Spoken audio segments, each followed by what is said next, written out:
Fíjate que en la música hay algo súper importante. Uno de los elementos que tienen que ver muchísimo con el buen desarrollo de la música es el tiempo. ¿Cómo manejas el tiempo? En cuanto a la rítmica, esto es indispensable. Quienes han a lo mejor estado en clases de música o tal vez incursionado un poco en algún instrumento musical, saben que esto es súper importante, sobre todo cuando se trabaja en equipo, en un grupo musical. Y a veces pasa que los músicos no entramos en los mismos lugares hablando de esta parte temporal y se siente cuando no estamos teniendo la misma cadencia o el mismo ritmo o, quiero decirte en este momento, el mismo tiempo. Y es que el tiempo es importante. El tiempo permite que las cosas sucedan en el momento oportuno. Y hoy queremos hablar de en el tiempo perfecto, porque si hay alguien a quien no se le escapa ningún momento de la historia, es a Dios. Así es que en el tiempo perfecto, que tal vez tú puedes allí ver una ilustración de un pesebre junto con un reloj de arena, donde tratamos de mostrar que hay una conjunción de las cosas que Dios está haciendo, no nada más en cuanto a nuestra época, sino que Dios ha estado orquestando todo lo necesario para que en el tiempo perfecto sucedan las cosas que Él ha planeado, incluso antes de que existieran todas las cosas. Y yo quiero hablarte de algo que es una realidad. Mira, en todo el mundo, en todas las familias, en todos los países, en todas las ciudades, en todas las épocas y en todos los lugares, ha existido miedo, ha existido dolor y ha existido sufrimiento. Es más, tal vez me faltan palabras para poder, pues a lo mejor ilustrar cuáles son los flagelos que aquejan a la humanidad. Y la aquejan desde que existe, de hecho. No fue originalmente así, pero hemos elegido todos nosotros una serie de decisiones que nos llevan a estar en esto, en el miedo, en el dolor o en el sufrimiento. Y bueno, ¿quién quiere estar en eso? ¿Quién quiere estar en el miedo? ¿Quién quiere estar en el dolor? ¿Quién quiere estar en el sufrimiento?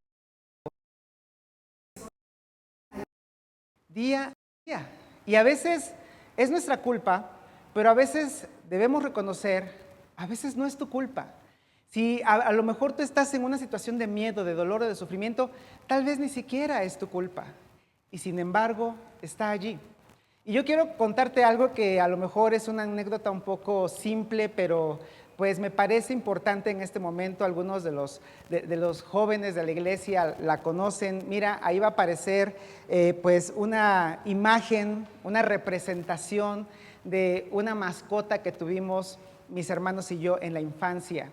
Era una gatita siamés que en realidad, pues tú sabes, esto de las mascotas en la infancia es importante porque pues genera algunas conexiones importantes de los niños con los seres vivos o las mismas partes de la familia, los niños con los niños y los padres.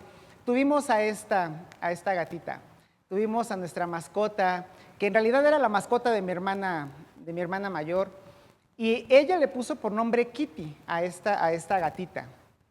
Tú lo sabes, ha pasado que estos animalitos pues no tienen conciencia, no saben en realidad a veces lo que hacen, y pues la verdad es que Kitty comía de la mano prácticamente de mi hermana, dormía en el lecho de mi hermana.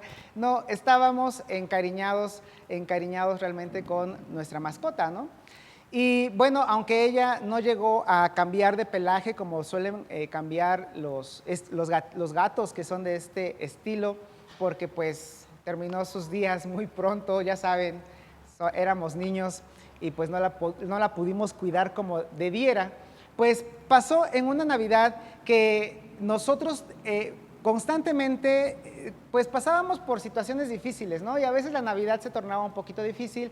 Y para poder tener un árbol de Navidad, a veces eso pues no siempre era posible, ¿no? Y teníamos un árbol de Navidad que era un arbolito, la verdad, un poquito viejo, era pues de estos que son a lo mejor demasiado simples, unos cuantos alambritos, unos cuantos pelitos, pobrecito de ese arbolito, la verdad es que no era ni el más bonito, ni el más caro, pero teníamos un arbolito de Navidad y me acuerdo mucho que mis hermanos y yo nos esmerábamos tanto, ahorrábamos nuestros pesitos para poder comprarle algunos adornos al árbol de Navidad, le poníamos un poquito de escarcha, un poquito de algunos otros adornos y ahí estaba nuestro arbolito, pobre a lo mejor, con mucho amor, un poquito a lo mejor pues no era fino, ¿no? Y Kitty, tú lo sabes, si has tenido gatos, pues son curiosos y son juguetones. Se puso a jugar primero con una esfera, luego con las luces y terminó ese árbol, terminó cayendo, terminó destrozado. Ese árbol que tú puedes ver ahí es una representación también, ¿no? Esquemáticamente es lo que le sucedió al arbolito que teníamos en casa. Terminó roto, o sea, aparte de pobre y feo, roto, imagínate, ¿no? O sea, la verdad es que era un desastre eso. Y a lo mejor puedes decir, bueno, ¿eso qué tiene que ver, no? Con todo esto. Es que mira, así como estaba ese arbolito roto, tal vez tú tienes una Navidad rota, porque no deberíamos de ocultar que mientras muchas personas les parece que esta temporada es para siempre estar con alegría, con la familia, todo bueno y todo positivo, no debemos tenerlo como un secreto que hay personas para las que esta temporada es una temporada de tristeza, de dolor o de sufrimiento. Porque hay quienes quisieran que no existiera tal vez estos días, que no hubiera una Navidad, que no hubiera cena de Navidad, porque viene el miedo, porque viene el dolor o porque viene el sufrimiento. Porque en esta Navidad tal vez te toca estar solo o sola, porque en esta Navidad no va a estar la persona con la que pensabas compartir el resto de tus días, porque ha habido una ruptura. O porque tal vez en esta Navidad hay alguien que no se va a sentar a la mesa porque ya no está entre los seres vivos. Tal vez, de hecho, el problema es que haya alguien sentado en esa mesa, alguien que es difícil de amar, porque el miedo, el dolor y el sufrimiento son constantes en los seres humanos, en nuestra historia, desde el principio de la misma historia. Y el pueblo de Dios no es la excepción. Y no me refiero a pueblo de Dios en el sentido amplio, sino en el sentido estricto, pues me refiero a Israel. El pueblo de Israel no fue la excepción a poder tener este tipo de situaciones. Y quisiera hablarte un poquito del profeta Isaías. El profeta Isaías fue un profeta que, como los demás profetas, tenía la necesidad, le era impuesta necesidad, tenía la responsabilidad de poder llevar las palabras de Dios y entregarlas a quien Dios quería darlas. En general, se le entregaban las palabras al pueblo de Israel, pero a veces también se le entregaban las palabras a los reyes de Israel. Y tal vez no lo tienes contemplado, pero este reino no siempre estuvo unido. Hubo un tiempo en el que se fragmentó, se rompió, y entonces hubo un reino en el norte y un reino en el sur. Y el reino del norte a veces estaba mal y a veces estaba peor. El reino del sur a veces estaba bien y a veces estaba mal. ¿Por qué? Porque como tú y yo decidían cosas incorrectas, como tú y yo tenían temporadas en las que se alejaban de Dios. Así es que Isaías tuvo que profetizar o tuvo que llevar las palabras de Dios a varios de los reyes del pueblo de Israel, en específico y en su mayoría al reino del sur, es decir, al reino de Judá, donde estaría el templo, o donde estaba el templo y su capital Judá, y específicamente al rey Acaz. Y Isaías tenía que darle algunas palabras de aliento a Acaz, porque se acercaba el rey del imperio asirio. ¿Y sabes qué había sucedido? Algo que a lo mejor no entendemos, o él a lo mejor en ese momento dijo, ¿cómo puede suceder? Mira, el reino del norte, en otras palabras, sus compatriotas, las personas de su sangre, sus familiares mismos en el reino del norte se habían aliado con el rey de Asiria para poder llegar a Jerusalén y hacerle daño. ¿Te ha pasado que a lo mejor tu misma familia se convierte en personas que te hacen daño? Las personas que están cerca, que deberían protegerte, que deberían ayudarte, que deberían estar a tu lado, te hacen daño. Y no nada más es de allá para acá, también es de acá para allá. Porque tú también le has hecho daño a tu familia. No es algo que deberíamos negar, porque todos somos personas que fallamos en algún momento. Así es que en medio de todo este tipo de situaciones complicadas, de hecho, esta conspiración, Isaías la menciona en el capítulo 7 y 8 del libro de Isaías. Yo te invito a que lo leas. Pero también Isaías pone el dedo en la llaga y dice, ¿sabes qué? Todo esto ha venido porque ha habido rebeldía. Porque las personas del pueblo de Dios, del pueblo al cual eligió Dios, del pueblo al cual Dios le dio sus leyes y su palabra, ese pueblo había elegido abandonar a Dios y seguir a otros dioses, practicar cosas que no deberían practicar, como la adivinación o el espiritismo. Y entonces la misma gente del pueblo del sur estaba en angustia. Esa palabra es la que usa el profeta Isaías, es decir, estaban en desesperación. Y sin embargo, Dios ayudaría a su pueblo porque Él, Dios, es el Señor de la historia. Así de complicado como se veía el momento, así de complicado como se veía la situación, así de devastador como parecía, porque un emperador aliado con tus familiares del norte para poder hacerte daño, ¿cómo paras eso?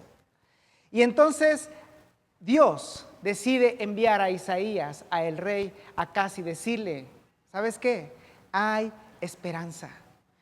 Hay esperanza. Mira, pueden estar pasando un montón de cosas. Pueden estar pasando las situaciones menos favorables. Pueden estar pasando las situaciones más desesperantes. Pero en Dios hay esperanza.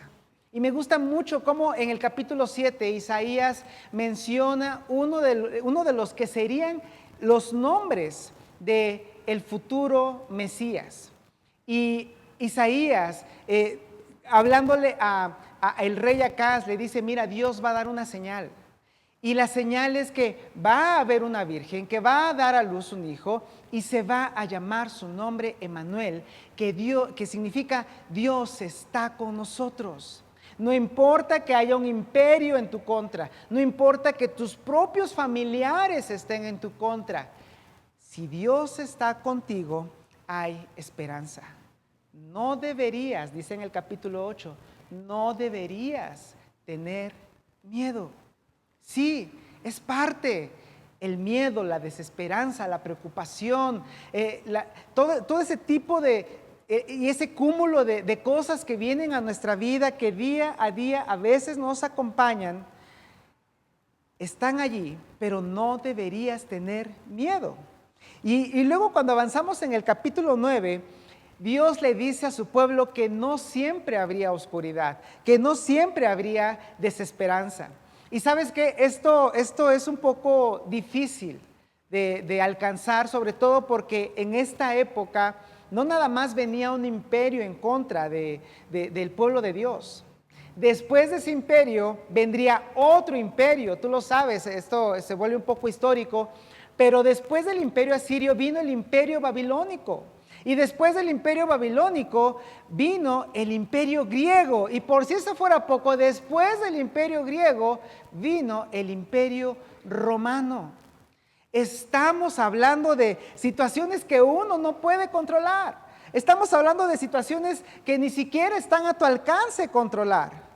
Y sin embargo, Dios dice, no siempre va a haber oscuridad. No siempre puedes vivir en el miedo, no siempre vas a estar en el dolor, no siempre vas a estar en el sufrimiento. Estas son cosas temporales. Y cuando el pueblo de Israel estaba en el momento más desesperante, más a lo mejor sin tener esperanza, porque ya habían perdido con los imperios, ya no había orgullo nacional, ya no había independencia, ni siquiera se podía tener pues un gobierno propio, sino que el mismo imperio romano había enviado a un gobernante para que los gobernara. Cuando eso sucedía, entonces nació Jesús. Pero todo esto, lo que yo te estoy diciendo, sucedió 700 años antes. Es lo que está diciendo Isaías y es lo que está tratando de entregarle al pueblo. Y a lo mejor la pregunta sería, ok, estamos en medio del miedo, en medio del dolor, en medio del sufrimiento, en medio de la desesperanza. La respuesta de Dios a esto es un bebé. La respuesta de Dios a esto es un niño. Y Dios dice, sí, es un niño. Isaías lo dice de esta forma, en el capítulo 9, versículo 6, porque nos ha nacido un niño, se nos ha concedido un hijo. Es decir, Dios pudo haber enviado a tal vez un Superman, tal vez un superhéroe. Imagínate, así como nosotros construimos en nuestras mentes, ya en nuestra modernidad, cómo sucederían las cosas si tuviéramos que defender al planeta Tierra. ¿Sabes cómo lo imaginamos? Con un Iron Man, con un Superman, con un Hulk, con lo que tú quieras imaginarte. Yo no sé si estoy mezclando a DC con Marvel, pero a veces pensamos que así deberían de ser el actuar de Dios, a través de un superhéroe, pero Dios decidió enviar a un niño. Y luego Isaías continúa y dice, la soberanía reposará sobre sus hombros. La soberanía reposará sobre sus hombros. Es decir, todo el poder, toda la autoridad, todo el dominio, toda la responsabilidad de gobernar, no nada más al pueblo, sino al mundo, va a estar sobre este niño. Y aunque no quisiera yo agotar todo este tipo de contenido, quiero decirte que Dios tiene el control de todas las cosas. Y los planes de Dios no son como nuestros planes. Y las ideas de Dios no son como nuestras ideas, porque sus caminos son más altos que nuestros caminos, porque sus pensamientos son más altos que nuestros pensamientos. Yo sé que tú y yo hubiéramos pensado en un superhéroe. Yo sé que tú y yo hubiéramos pensado en que Dios debería hacerlo de otra forma. Pero Dios tiene la mejor forma de responder a nuestras necesidades más que nuestros propios razonamientos. Y entonces dice Isaías, y se le darán estos nombres. Y el primero de ellos que quiero decirte, algunas versiones o revisiones de la Biblia las separan, es decir, en lugar de consejero admirable, como podrás ver allí en este versículo, en esta versión que es la Nueva Versión Internacional, a veces se parte y puede leerse como admirable y después consejero, lo cual está súper bien porque la verdad es que Jesús es admirable y Jesús no comenzó en el pesebre. Jesús ya existía desde la eternidad. De hecho, se aparecía a las personas que Dios quería hablar a través de se llama teofanía, no me quiero poner aquí teológico, pero Se aparecía el ángel de Dios, el ángel de Jehová. Por ejemplo, el padre de, tú conoces a Sansón tal vez porque era un personaje muy fuerte. Su padre, Manoa, le preguntó a una teofanía, bueno, a una aparición, a una manifestación de Dios a través de una figura de ángel que creemos era Jesús. Le decía, dime tu nombre. Y él le dijo, ¿por qué preguntas por mi nombre que es admirable? Y sí, podemos ver a Dios como una persona admirable, a Jesús como alguien admirable y también como un consejero. Pero ¿qué tal cuando hablamos de esto? De un consejero admirable. ¿Sabes por qué Jesús sería un consejero admirable? Porque toda la sabiduría de Dios, porque todo el conocimiento de Dios, porque todo el diseño de Dios para la vida de los seres humanos estaría concentrado en el sistema de valores de Jesús. Si tú quieres saber cómo vivir la vida, si quieres saber cómo te va a ir bien, si quieres saber cómo no vas a tener dolores de cabeza, si quieres saber cómo es que a lo mejor ahorita tienes una supuesta felicidad, ahorita tal vez tienes un supuesto goce de las cosas que haces y que ulteriormente te van a terminar siendo cosas que no quisieras tener, ¿sabes qué? Haz caso al sistema de valores de Jesús. Y sí, la verdad es que el sistema de valores de Jesús es difícil. Porque Jesús nos manda a amar a quienes es difícil amar. Porque Jesús nos ama perdonar. Nos manda a perdonar a quienes nos es difícil perdonar. Porque Jesús nos manda a tolerar, a soportar a quienes no queremos tolerar y soportar. Pero te digo algo, todo el sistema de valores de Jesús es la mejor manera de vivir la vida. Por eso Él es un consejero admirable. Y el segundo nombre me parece también importantísimo, formidable, es Dios fuerte. Porque como te decía hace un momento, Jesús no comenzó en el pesebre. Para algunos pueden decir, Jesús tiene 2000 años de edad. No, Jesús es Dios. Jesús ha existido desde la eternidad.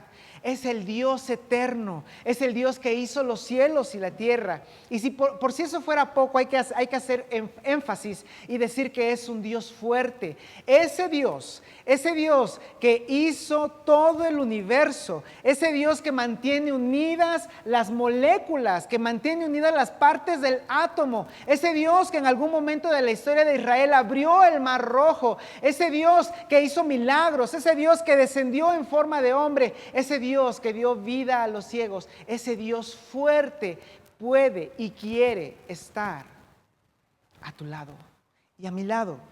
Por eso este niño tendría también no nada más el nombre de consejero admirable, sino de Dios fuerte. ¿No es una maravilla que podamos tener a nuestro lado a un Dios fuerte? Y dentro de todos estos nombres, el que más me llama a mí la atención es el siguiente: Padre eterno. Y a lo mejor eres cristiano y sabes esto que te voy a decir. Y si no eres cristiano, lo vas a saber. Hay un movimiento que dice que Dios es lo mismo tanto en Padre como en Hijo y en Espíritu Santo. Eso se llama se conoce como unitarismo. O también hay una forma, hace más de 1000 y tantos años, que se conoció como modalismo. Y esto es erróneo porque no es que Jesús, por ejemplo, orara consigo mismo. Y tampoco es que tengamos un Dios de 3 cabezas o 3 dioses, porque no son 3 dioses. En realidad es un solo Dios eterno expresado en 3 distintivos o personas eternas. Y a lo mejor esto vuela a nuestra cabeza y ni siquiera lo podemos entender porque escapa a nuestra mentalidad. Pero puedo decirte por qué Jesús es también Padre eterno. ¿Y sabes por qué?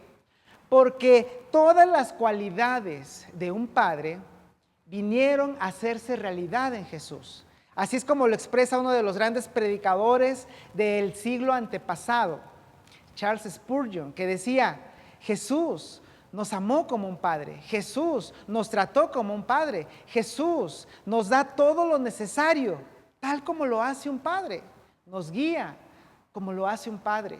Y ¿sabes qué? Por si eso fuera poco, Jesús tiene una armonía y una comunión tan íntima con Dios, el Padre, que Él dijo: si tú quieres ver a Dios, obsérvame a mí.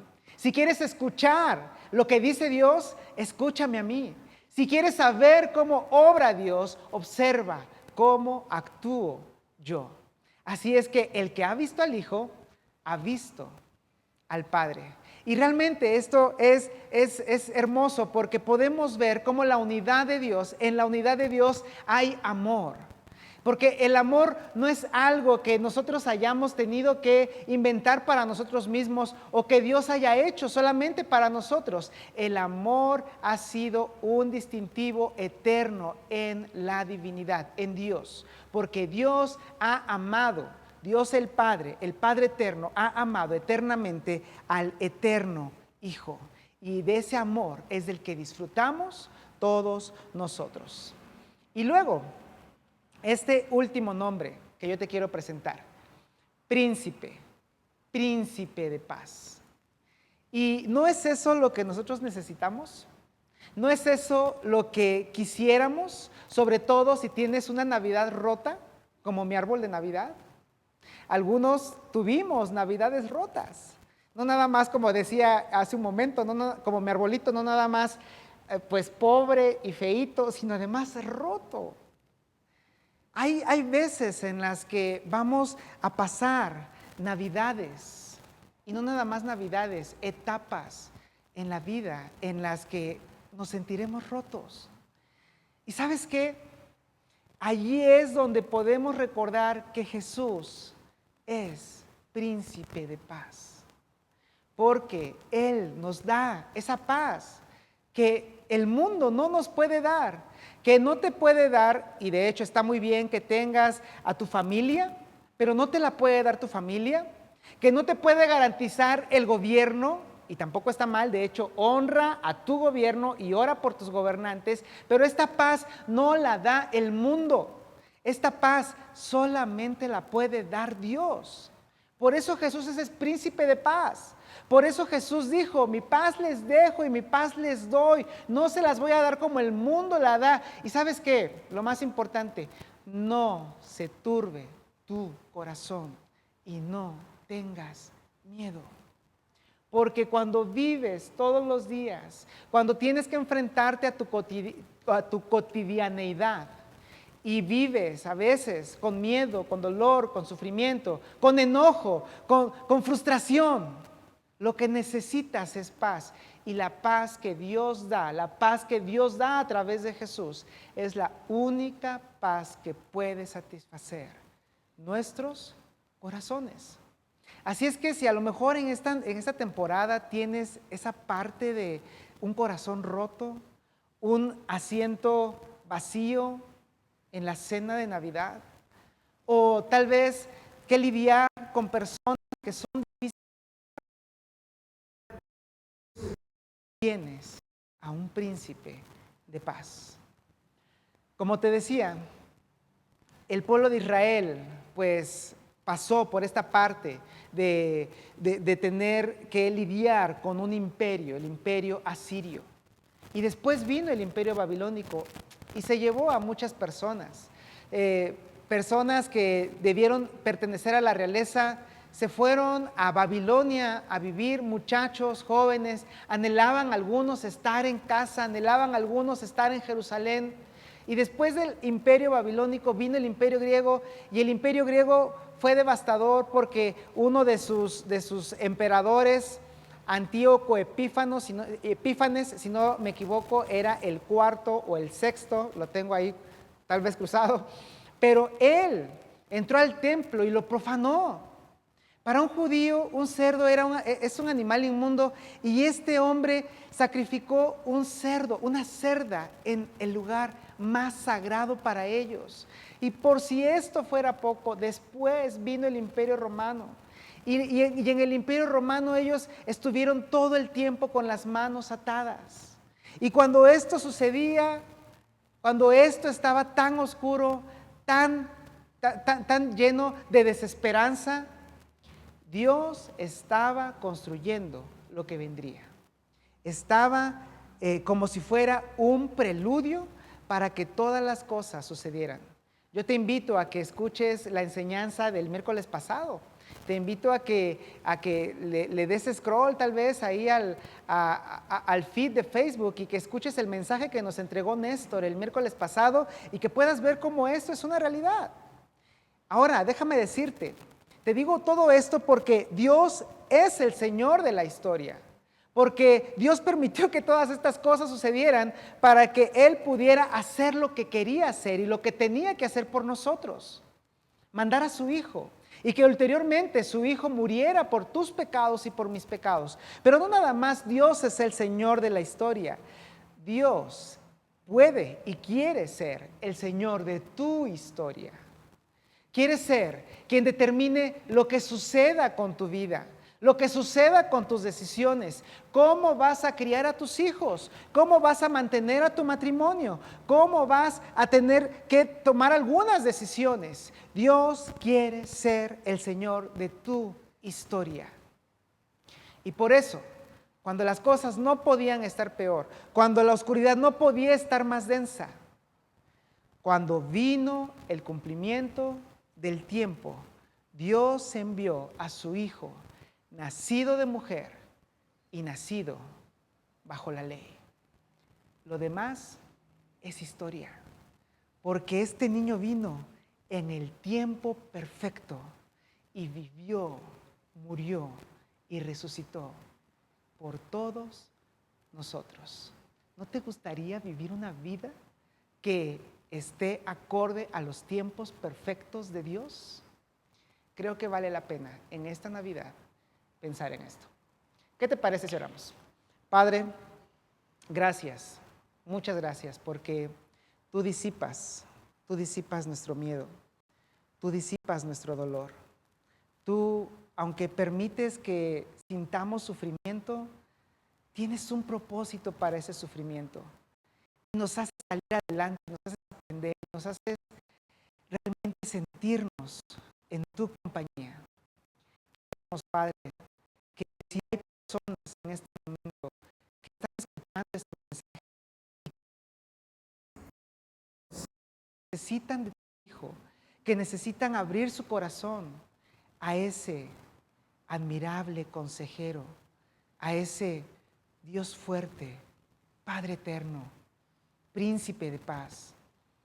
Padre, que si hay personas que en este momento de esta temporada, en esta Navidad, o tal vez en alguna parte muy particular de su vida, haya una sensación de estar roto, Dios, te queremos pedir por esas personas, para que tú obres tanto en sus mentes como en sus corazones, y que ellos puedan invitar a tu Hijo Jesús a ser parte de sus vidas.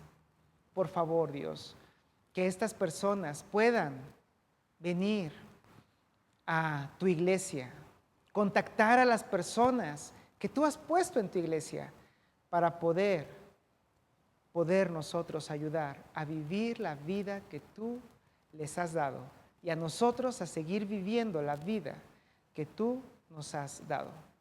Gracias, gracias por tu Hijo, gracias por tu amor, gracias porque en el tiempo perfecto enviaste a nacer a Jesús en un pesebre. Gracias. En el nombre de tu Hijo te lo pedimos. Amén.